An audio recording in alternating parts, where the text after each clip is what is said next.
चे सर्व पदाचे हॉल तिकीट आलेले आहे. तर अशा प्रकारे तुम्ही डाउनलोड करू शकता. त्याच्यावर क्रोमवर आणि गुगलवर प्रॉब्लेम येत असल्यामुळे तुम्ही इंटरनेट ब्राउझरचा उपयोग करू शकता. इंटरनेट ब्राउझर ओपन केल्यानंतर इथं registration ID, date of birth हे सर्व टाकायचे आहे.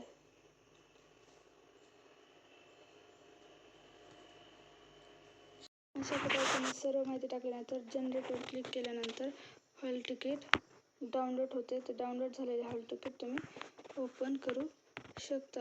आता आपण हॉल तिकीट ओपन झाल्यानंतर मला seat number, registration ID, candidates name, district, reservation name आणि कॅन्डिडेट डेट ऑफ बर्थ आणि कॉन्टॅक्ट नंबर हे सर्व घटक तुम्हाला फोटो, साईन हे सर्व दिसतील. आणि हॉल तिकीटचे खाल्लं पेज बघितल्यानंतर तुम्हाला date of screening 23 April, reporting time आणि किती एक्झामचा टाईम दिलेला आहे आणि कुठं सेंटर आलेलं आहे ते दिलेलं आहे. त्यानंतर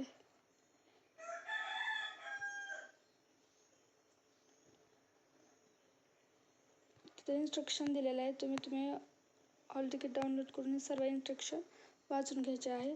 अशाच प्रकारचा जर कोणाला प्रॉब्लेम येत असेल तुमच्या मित्रांना तर हा व्हिडिओ शेअर करा. अशाच व्हिडिओसाठी चॅनलला सबस्क्राईब करा, व्हिडिओला लाईक करा. तर ही जी लिंक आहे ती डाउनलोड करण्याची जी डिस्क्रिप्शन बॉक्स आणि कमेंट बॉक्समध्ये आणि आपल्या चॅनललाही उपलब्ध करून देण्यात आलेले आहे. त्यामुळे अशाच माहितीसाठी चॅनलला सबस्क्राईब करा. धन्यवाद.